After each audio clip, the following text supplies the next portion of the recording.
আপনি কি জানেন সারা পৃথিবীতে যে কার্বন নিঃসরণ কমানো, দারিদ্র্য দূরীকরণ এবং বেকারত্ব দূর করার পেছনে কোটি কোটি ডলার ইনভেস্ট হচ্ছে। আর এই কোটি কোটি ডলার ইনভেস্টমেন্টের যে মুভমেন্ট, এই মুভমেন্টের পেছনে আছে একজন বাংলাদেশি। না, তিনি কোনো টেক বিলিয়নিয়ার না বা কোনো ইউনিকর্ন কোম্পানির সিইও না। তিনি এমন একজন মানুষ যিনি কোনো চ্যারিটি ছাড়াই একজন দরিদ্র মানুষকে ধনী বানানোর মডেল বানিয়েছেন, যিনি চাকরি না করে উদ্যোক্তা হওয়ার জন্য স্বপ্ন দেখিয়েছেন। আর তিনি সাহস করে বলেছেন, ব্যবসা মানেই পরিবেশ ধ্বংস না, ব্যবসা দিয়েও পরিবেশ বাঁচানো যায়। তিনি আর কেউ নন, তিনি হচ্ছেন বাংলাদেশের একজন নোবেল পুরস্কার বিজয়ী এবং বর্তমান বাংলাদেশের প্রধান উপদেষ্টা ডক্টর মোহাম্মদ ইউনূস।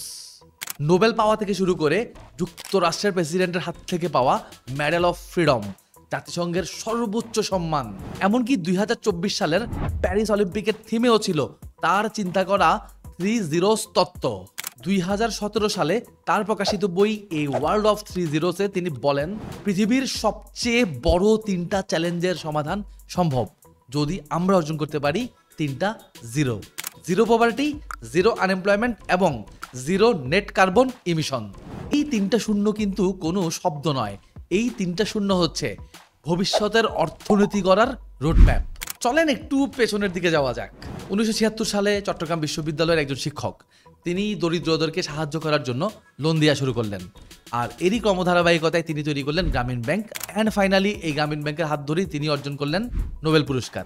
এরপর তিনি বললেন, poverty is not created by the poor people, it is created by the system we built. আর এই সিস্টেমকে ভাঙার জন্যই তিনি তৈরি করলেন 3-0 থিওরি। চলেন আমরা জেনে নিই তার বিখ্যাত থিওরিজের প্রথম zero, that means zero poverty সম্পর্কে। জিরো পভার্টিতে তিনি বলেন, দারিদ্র্য কোনো অভাব নয়, দারিদ্র্য হচ্ছে সিস্টেমেটিক ডিজাইন ফল্ট। এই পৃথিবীর অর্থনীতি এমনভাবেই তৈরি করা হয়েছে যেখানে গরিবদেরকে সিস্টেমের বাইরে রাখা হয় আর সিস্টেমের মধ্যে থাকে শুধুমাত্র ধনীরা। বড় বড় ব্যাংকগুলো শুধু তাদের দিকেই তাকায়, যাদের হাতে বড় বড় বিজনেস রয়েছে, যাদের হাতে ব্র্যান্ড রয়েছে, যাদের হাতে টাকা রয়েছে, যাদের হাতে ক্যালোটেরাল রয়েছে এবং যাদের হাতে পাওয়ার রয়েছে।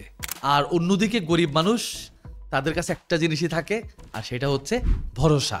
আর এখানেই ডক্টর মোহাম্মদ ইউনূস বলেছেন, যার হাতে কোনো টাকা নেই, যার কোনো পাওয়ার নেই, যার কোনো ক্যালোটেরাল নেই, তাকেও বিশ্বাস করো, তার দিকেও তাকাও এবং তার রিপেমেন্ট রেট দেখো।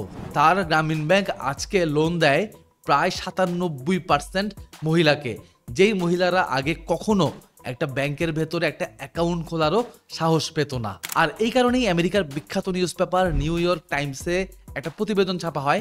আর এই প্রতিবেদনে বলা হয়, the banks go where the money is, but Yunus went where the money was not. একটু এভাবে ভাবেন, একটা 1000 টাকার লোন, যেটা হয়তো আপনার কাছে মনে হচ্ছে 1000 টাকা তো একটু খাওয়া দাওয়া, একটু আনন্দ করলেই শেষ হয়ে যাবে। আর এই 1000 টাকায় একজন দরিদ্র মানুষ একটা ছোট ব্যবসা দিচ্ছে, আর এই ব্যবসা দিয়ে তার আয় হচ্ছে, রোজগার বাড়তেছে অ্যান্ড ঘরে সম্মান আসতেছে, আর ফাইনালি সে পাচ্ছে নিজের পায়ে দাঁড়ানোর শক্তি। কি ইন্টারেস্টিং না ব্যাপারটা? চলেন এইবার আমরা 3-0 থিওরিজের সেকেন্ড থিওরি নিয়ে কথা বলি। সেকেন্ড থিওরিটা হচ্ছে zero unemployment.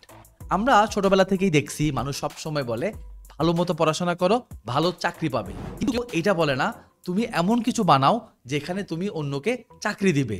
Doctor Mohammad Yunus এখানে বলেন, আমরা জন্মাইনি চাকরি খুঁজতে, আমরা জন্মিয়েছি চাকরি বানাতে।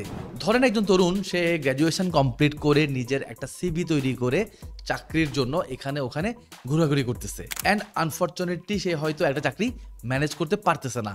এখন এই চাকরি ম্যানেজ করার জায়গায় সে যদি ছোট্ট একটা লোন পেত এবং সেই লোনের টাকায় সে যদি ছোট্ট একটা বিজনেস শুরু করতো, তাহলে তার ওই বিজনেসে আরও একজন লোকের হয়তো দরকার পড়তো। আর এই ছোট্ট বিজনেসটা শুরু করতে পারলে তার হয়তো নিজের জন্য আয় রোজগার শুরু হতো, অ্যান্ড পাশাপাশি আরও 2টা লোকের কর্মসংস্থানও হতো। আর এই মডেলটাই অনুসরণ করতেছে নিউ ইয়র্কের গ্রামীণ আমেরিকা, যেখানে হাজার হাজার মহিলা চাকরি নিচ্ছে না, বরং চাকরি দিচ্ছে। আর এই জিরো আনএমপ্লয়মেন্টের অ্যাকচুয়াল মিনিং হইল, তুমি তোমার মাইন্ডসেট চেঞ্জ করো, তুমি তোমার মাইন্ডসেট চেঞ্জ করে চাকরি না খুঁজে চাকরি বানানোর চেষ্টা করো। এবার আমাদের থার্ড থিওরি, আর থার্ড থিওরিটা হচ্ছে জিরো নেট কার্বন এমিশন। আমরা যদি একটু বর্তমান পৃথিবীর অবস্থা দেখি, আমরা দেখতে পাবো বর্তমান পৃথিবী গরম হয়ে পুড়তেছে। শুধু পৃথিবী না, ইভেন সমুদ্রের তাপমাত্রাও এমন পর্যায়ে পৌঁছাইছে যেখানে মাছেদেরও টিকে থাকতে বেশ স্ট্রাগল করতে হচ্ছে। এমনকি বাতাসেও বিষ। প্রায় 70 লাখ মানুষ প্রত্যেক বছর মারা যাচ্ছে এই পৃথিবীতে বায়ু দূষণের ফলে। বরফ গলে যাচ্ছে আর প্রতি বছর প্রায় 2 বিলিয়ন মানুষ পানি সংকটে পড়ছে। এমনকি দাবানলে পুড়ে যাচ্ছে বন। আর এইদিকে ঘরে অফিসে বসে আমরা বলতেছি এসি ছাড়া তো আমার চলেই না। বলেন তো এই অবস্থার পেছনে আসলে কারা দায়ী?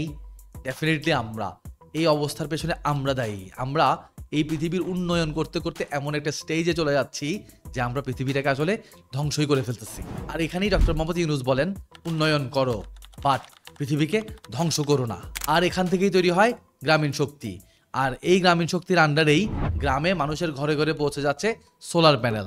যেইখানে মানুষ আগে কাঠের লাকড়ি বা কেরোসিন ব্যবহার করত, সেখানে মানুষ সোলার প্যানেল ব্যবহার করে ঘরে আলো জ্বালাচ্ছে। 18 লাখেরও বেশি সোলার প্যানেল পৌঁছে গেছে গ্রামে মানুষের ঘরে ঘরে। আর এতে হাজার হাজার লিটার কেরোসিন পোড়া বন্ধ হয়ে গেছে। হাজার হাজার মানুষ এখন বলতেছে আমরাও চাইলে পারি পরিবেশের বন্ধু হতে। এই মডেলটা শুধু এখন বাংলাদেশের মধ্যেই সীমাবদ্ধ না। এই মডেলটা পৌঁছে গেছে আফ্রিকা, ইউরোপ এবং আমেরিকার বিভিন্ন গ্রামগুলাতে। ডক্টর মোহাম্মদ ইউনূস পুরো বিশ্বকে দেখাইছেন উন্নয়ন মানেই শুধু টাকা না, উন্নয়ন মানে হচ্ছে সমাধান। আর এই সমাধান মানে হচ্ছে 3টা শূন্য: শূন্য বেকারত্ব, শূন্য দারিদ্র্য এবং শূন্য কার্বন নিঃসরণ। সো সবশেষে এসে বলতে চাই এই 3টা শূন্যই হচ্ছে বেসিক্যালি নতুন পৃথিবীর ঠিকানা।